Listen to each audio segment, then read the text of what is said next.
ഇപ്പൊ ഞാനേ നിങ്ങളുടെ മുന്നിൽ നിന്ന് ചോദ്യം ചോദിക്കുന്നുള്ളൂ. ഒരു ദിവസം അവള് വന്ന് നിങ്ങളുടെ മുന്നിൽ നിൽക്കും. അന്ന് അവള് ചോദിക്കും ഇതേ ചോദ്യങ്ങള്. അപ്പൊ രണ്ടാളും മറുപടി പറയുന്നതേ എനിക്കൊന്ന് കാണണം. അങ്ങനെ പ്രിയങ്കമോള് മുന്നിൽ വന്ന് ചോദ്യം ചോദിച്ചാൽ ഞങ്ങൾ മറുപടി പറഞ്ഞോളാം. അമ്മ ഇപ്പൊ അകത്തേക്ക് കയറി പോന്നോക്ക്. ഉറങ്ങുകയില്ല, മറ്റുള്ളവരെ ഉറങ്ങാൻ സമ്മതിക്കുകയില്ല. നിന്റെ ഒന്നും ഉറക്കം ഞാൻ കാരണം പോകണ്ട, ഞാനങ്ങ് പൊക്കോളാം. നിൽക്കുന്നു.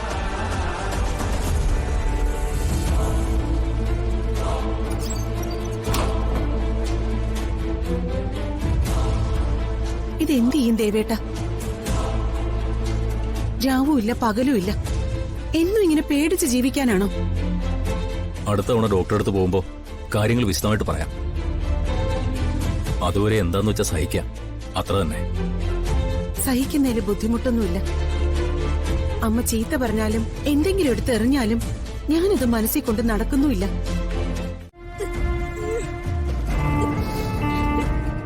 ഇന്നലെ ഞാൻ ഉറങ്ങിയിട്ടില്ലടാ. ദേഹം മുഴുവൻ നുറുങ്ങുന്ന വേദനയായിരുന്നു. ചോദിക്കാനും പറയാനും ആരുമില്ലാത്തവർക്ക് ഇതാണല്ലോ അവസ്ഥ. അമ്മയ്ക്ക് ജീവിതം മതിയായടാ. എങ്ങനെയെങ്കിലും ഒന്ന് ചത്താ മതി എനിക്ക്. അമ്മേ കരയില്ലമ്മേ, എന്റെ ഭാഗത്തും തെറ്റുണ്ട്. അച്ഛനെ ജയിലിൽ അയച്ചതിന് പ്രതികാരം ചെയ്യാൻ വിളിച്ചു വരുത്തിയിട്ട് എനിക്ക് ഒന്നും ചെയ്യാൻ പറ്റിയില്ല. ഞാന് പിന്നെയും തോറ്റു. പക്ഷെ അമ്മയുടെ ദേഹത്ത് കാണുന്ന ഈ പാടുകളുണ്ടല്ലോ, അത് എനിക്ക് സഹിക്കാൻ പറ്റുന്നില്ല. രാത്രിയുടെ മറവിന് വേണ്ടി ഒന്നും ഞാൻ കാത്തു നിൽക്കുന്നില്ല. അവളകത്തുണ്ടല്ലോ, അവളെ ഇപ്പൊ തന്നെ ഞാൻ കഴുത്ത് ഞെരിച്ച് കൊല്ലും. നീ വെറുതെ ഇരിക്ക. ആവേശം കാണിച്ച് എന്തെങ്കിലും പറ്റിപ്പോയാ പിന്നെ ഒരിക്കലും നിനക്ക് കണിമംഗലത്തേക്ക് പ്രവേശനം ഉണ്ടാവില്ല, അറിയാവോ?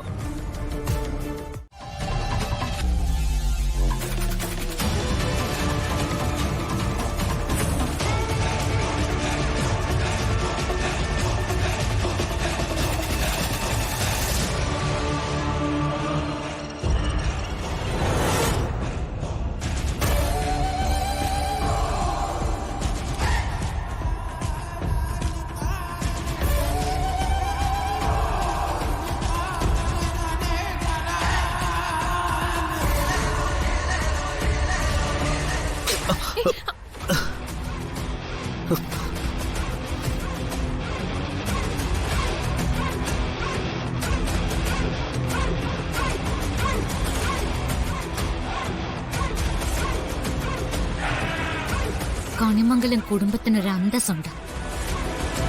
ഇവിടെ പിറക്കാന്ന് പറഞ്ഞാലേ അതൊരു ഭാഗ്യ. അതും ആണായിട്ട് പറക്കാന്ന് പറഞ്ഞാ അതൊരു മഹാഭാഗ്യ. പക്ഷെ എന്ത് ചെയ്യാനാ, ആണും പെണ്ണും കെട്ട ഒരു ജന്മത്തിന് കണിമംഗലം ചന്ദ്രശേഖരൻ ജന്മം നൽകിപ്പോയി.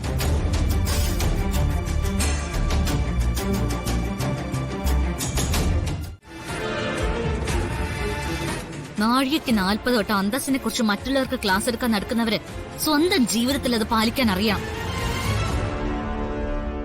നാണം ഉണ്ടോ നിങ്ങക്ക്?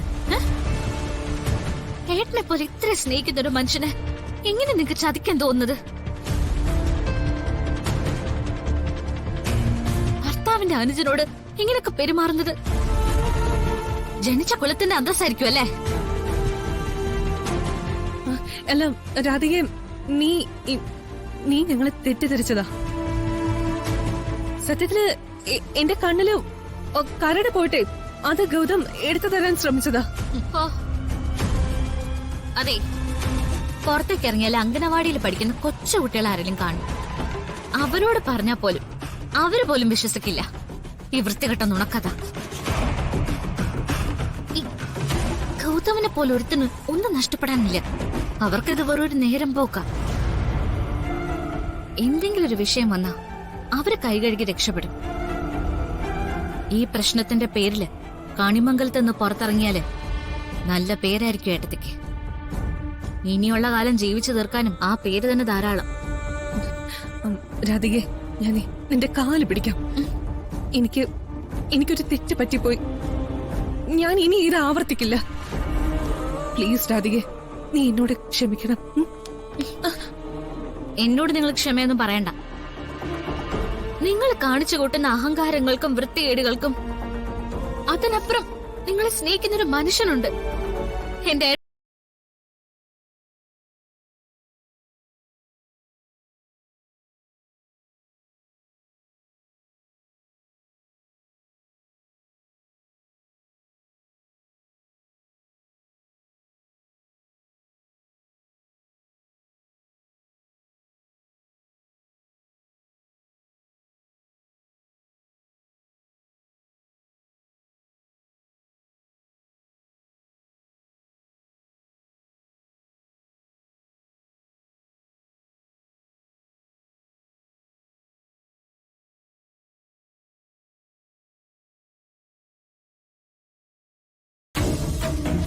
ഇനി കണ്ണിൽ പൊടി വീണാലേ അതെടുക്കാൻ എന്നെ വിളിച്ചാ മതി.